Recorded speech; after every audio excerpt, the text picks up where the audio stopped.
तो मार्केट काफ़ी भाग चुका है, मार्केट बहुत ही ऊपर आ गया है, लाइफ टाइम हाई पे चल रहा है मार्केट।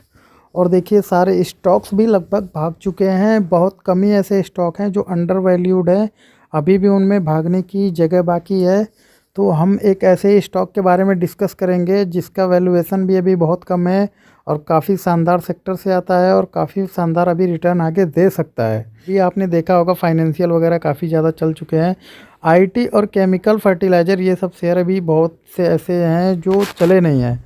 तो हम एक ऐसे केमिकल फर्टिलाइज़र सेक्टर की बात करेंगे, हम केमिकल सेक्टर से बात करेंगे एक ऐसे शेयर की जो अभी काफ़ी शानदार वैल्यूएशन पे मिल रहा है, जो कि जिसमें आगे चल के अच्छा खासा रिटर्न देने की क्षमता है।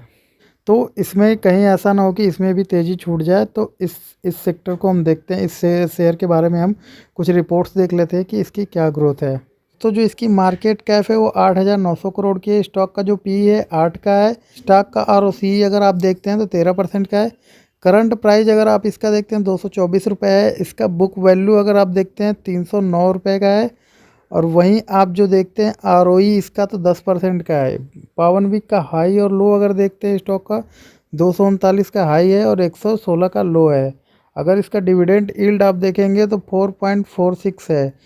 4.5% का तो डिविडेंड यील्ड है इसका, काफ़ी शानदार डिविडेंड यील्ड भी देखने का मिल रहा है। और इसका फेस वैल्यू अगर आप देखेंगे तो 2 रुपये का है। देखिए कंपनी हैज़ रिड्यूस डेप्ट, कंपनी ने अपना कर्ज कम कर दिया है और कंपनी इज ऑलमोस्ट डेप्ट फ्री। अब कंपनी जो है कि लगभग डेप्ट फ्री हो गई, कर्ज कोई भी नहीं है, लगभग कर्ज फ्री हो गई है। Stock is trading at 0.73 times it's book value. अपने बुक वैल्यू से मतलब एक के बुक वैल्यू पे भी नहीं ट्रेड कर रहा है, एक से भी कम पे ट्रेड कर रहा है। तो काफ़ी अंडर वैल्यूड देख रहा है ये, बुक वैल्यू से बहुत कम पे काम कर रहा है, एक टाइम पे भी नहीं है ट्रेड कर रहा है। Stock is providing a good dividend yield of 4.46, लगभग 4.5% का ये बहुत ही अच्छा डिविडेंड भी प्रोवाइड कर रहा है, जो कि काफ़ी शानदार है इन्वेस्टरों के लिए।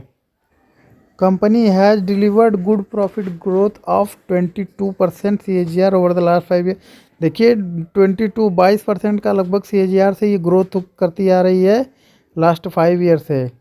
Company has been maintain a healthy dividend pay on 21%। देखिए उस हिसाब जो है कि 21% इसका डिविडेंड यील्ड आता है, काफ़ी शानदार ये मेंटेन करके आ रही है काफ़ी। कंपनी का अगर कंपाउंडिंग सेल्स ग्रोथ देख लेते हैं हम तो 10 ईयर में 6% का रहा है, 5 ईयर में आप देखेंगे 13% का और 3 ईयर में आप देखेंगे 14% का, और यहीं आप TTM देख लेते हैं 8% का है। और अगर आप कंपाउंडिंग प्रॉफिट ग्रोथ देखेंगे तो 10 ईयर में 10% का रहा है और 5 ईयर में जो है कि 22% का CAGR रहा है। 3 ईयर में आप देखेंगे 133% का। अभी TTM जो है कि 11% माइनस में दिखा रहा है। अगर आप स्टॉक का CAGR प्राइस देखते हैं तो काफ़ी शानदार दिखा रहा है। देखिए 10 ईयर में 15% के CAGR से ग्रोथ हुआ है, 5 ईयर में 16% और 3 ईयर में 46%, 1 ईयर में 84%। काफ़ी शानदार CAGR प्राइस ग्रोथ दिखा रहा है इसका। यहीं अगर आप रिटर्न ऑन इक्विटी अगर देखते हैं तो 10 ईयर में 7%, 5 ईयर में 7%, 3 ईयर में 9% और लास्ट ईयर में 11%। अब इस स्टॉक का हम फाइनेंशियल देख लेते हैं। तो देखिए फाइनेंशियल में अगर हम रिवेन्यू देख रहे हैं इसका, तो रिवेन्यू देखिए आप 2020 में देखेंगे आप 7700 करोड़ है, 2021 में आप 7600 करोड़, देखिए थोड़ा सा कम हुआ है। लेकिन उसके बाद अगर 2022 में आप देखेंगे तो 9,000 करोड़ हो गया है, उसके बाद 11,000 करोड़ हो गया 2023 में। तो देखिए ये जो 20-21 वाले सेशन में थोड़ा जो है कोविड की वजह से प्रभावित हुआ था, उसके बाद देखिए कंपनी फिर से ग्रोथ दिखाने लगी है और काफ़ी शानदार तेज़ी से ग्रोथ हो रही है। और फर्टिलाइज़र और केमिकल सेक्टर में एक खास बात है, एंट्री बैरियर है। जो नए प्लेयर हैं इतनी आसानी से यहाँ पे एंट्री नहीं ले सकते। गवर्नमेंट की बहुत सारी चीज़ें हैं उसको बीट करके और बहुत सारे अप्रूवल्स के बाद ही सेक्टर में आप अपनी कंपनी ओपन कर सकते हैं, न्यू एंट्री ले सकते हैं। तो इतना आसान नहीं होता है इस सेक्टर में एंट्री लेना, ये प्लस पॉइंट है इन कंपनियों का जो पहले से काम कर रही हैं। अब हम इसका नेट प्रॉफिट देख लेते हैं। तो नेट प्रॉफिट में भी काफ़ी शानदार देखने को मिल रहा है। देखिए 2019 में 493 करोड़ था और 2020 में ये देखिए कोविड वाला सेशन है, इसकी वजह से 106 करोड़ 2020 में दिखा रहा है। लेकिन जैसे ही सब कुछ ओपन हो गया उसके बाद देखिए 2021 में 449 करोड़ का प्रॉफिट, उसके बाद 2022 में आप देखेंगे 896 करोड़, जस्ट डबल हो गया।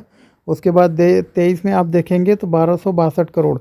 खतरनाक ग्रोथ दिख रही है, काफ़ी तेज़ी से ये कंपनी ग्रो हो रही है। और आपको बताया अभी ना मैंने कि इस सेक्टर में अगर नए नए प्लेयर आते हैं तो उनके लिए इतना आसान नहीं होता है एंट्री लेना, क्योंकि गवर्नमेंट की बहुत सारी पॉलिसीज़ हैं, बहुत सारे रूल्स रेगुलेशन है जिसका अप्रूवल लेना पड़ता है और इतनी आसानी से अप्रूवल मिलता नहीं है। तो ये सब कंपनियों के लिए प्लस पॉइंट है, इसलिए ये अपना ग्रो करती रहती हैं, क्योंकि इसमें नए प्लेयर जल्दी आ नहीं पाते हैं। अब हम इसमें देख लेते हैं प्रमोटर के पास होल्डिंग कितनी है। तो देखिए प्रमोटर के पास अगर आप देखेंगे तो 37% की होल्डिंग है।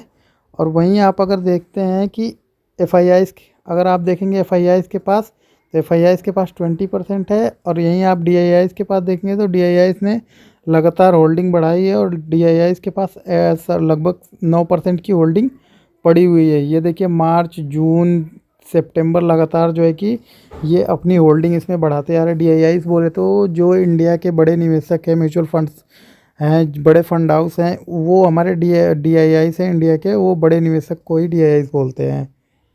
अब ये देखिए पब्लिक के पास भी 32% की होल्डिंग है, इनके पास भी काफ़ी शानदार है। अपने रिटेल निवेशक तीसरी महाशक्ति जिसको बोलते हैं, तो रिटेल निवेशक के पास भी बहुत अच्छी खासी होल्डिंग पड़ी है। फंडामेंटली काफ़ी मजबूत दिख रहा है ये शेयर।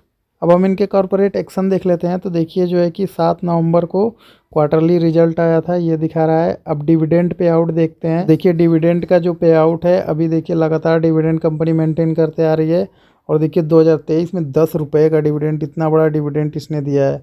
इससे पहले ढाई रुपये का दिखा रहा है, 22 में, 21 में, 20 में बहुत ही कम डिविडेंड था। लेकिन अभी आप देखिए 10 रुपये का डिविडेंड अभी 2023 में इसने दिया है। अब हम इसमें बोनस का रिकॉर्ड देख लेते हैं। तो बोनस भी देखिए कंपनी लगातार देती आ रही है, 1975 से लगातार बोनस देती आ रही है। 1975, 80, 84, 87, फिर 90 में दिया था इन्होंने। और मुझे लग रहा है कि अब जो है कि डिविडेंड देने का, बोनस भी देने का टाइम आ गया है, क्योंकि बहुत दिन हो गया है कंपनी को डिविडेंड दिए हुए, लगभग 20-30 साल हो गए डिविडेंड दिए हुए। तो अब बहुत सालों के बाद मुझे लग रहा है कि अब कंपनी डिविडेंड भी दे सकती है, क्योंकि बहुत पहले इसने डिविडेंड दिया हुआ था। स्प्लिट देखिए तो ये स्प्लिट भी एक बार हुआ है शेयर 2:10 के रेशियो में। तो दोस्तों अब हम इसका चार्ट देख लेते हैं कि कहाँ पे सपोर्ट है और कहाँ पे रेजिस्टेंस है, किस लेवल पे हमें एंट्री लेना चाहिए। तो देखिए अगर आप अभी एंट्री लेते हैं तो इसमें जो है कि देखिए सपोर्ट जो आपको मिलेगा, देखिए इसमें अगर आप अभी एंट्री लेते हैं तो आपको सपोर्ट यहाँ पे मिलेगा 210 रुपये के आसपास आपको सपोर्ट मिलेगा। वहाँ का स्टॉप लॉस लेके एंट्री लेना चाहिए, या वहाँ पे आ जाता है तब एंट्री लीजिए। उसके बाद अगर आप देखेंगे तो इसमें जो है आपको मिलेगा सपोर्ट काफ़ी नीचे मिलेगा। उसके बाद 190 से 200 के बीच में, मतलब यहाँ से 10-15 रुपये नीचे सपोर्ट है, फिर उसके बाद 10-15 रुपये नीचे सपोर्ट है। मतलब एक जो है कि 210 रुपये के आसपास सपोर्ट है, एक 190 से और 200 के बीच में सपोर्ट है। तो मुझे लगता है कि थोड़ा सा इसको ठंडा होने दे, उसके बाद 210 रुपये के आसपास एंट्री ले, जो कि 190 रुपये के आसपास जो है कि आपका स्टॉप लॉस होना चाहिए, क्योंकि वो अगर ब्रेक होता है तो काफ़ी नीचे जा सकता है। या फिर आप जो है कि वहाँ से बाउंस बैक करता है सपोर्ट लेके, तब उसके बाद कीजिए। या अगर यहाँ पे एंट्री लेते हैं तो आप जो है कि 210 का स्टॉप लॉस लगा लीजिए। सो दोस्तों स्टॉक का नाम है Gujarat state fertiliser and chemical limited, जिसका GSFC जो है कि शॉर्ट फॉर्म है, और NSE और BSE पे दोनों पे लिस्टेड है। 224 रुपये की इसकी लास्ट क्लोजिंग है, और केमिकल और फर्टिलाइज़र सेक्टर में ये काम कर रहा है, तो काफ़ी शानदार है। और काफ़ी शानदार इसका रिटर्न भी देखने को मिल रहा है, डिविडेंड यील्ड भी काफ़ी अच्छा देखने को मिल रहा है, जो कि आपको काफ़ी सेफ रहता है। डिविडेंड वगैरह मिलता रहता है तो आपका वो रिटर्न एक जगह अलग से ही मिलता है। तो दोस्तों ये रहे GSFC की अपडेट्स। चूँकि मैं एक सेबी रजिस्टर्ड एडवाइज़र नहीं हूँ, तो एक बार अपने एडवाइज़र से एडवाइजरी लीजिए, उसके बाद ही शेयर में इन्वेस्ट या ट्रेड कीजिए। वीडियो अगर अच्छी लगी हो तो वीडियो को लाइक करें, शेयर करें, और हाँ चैनल पर नए हैं तो चैनल को सब्सक्राइब करें। मिलते हैं दोस्तों नेक्स्ट वीडियो में। थैंक यू, जय हिंद।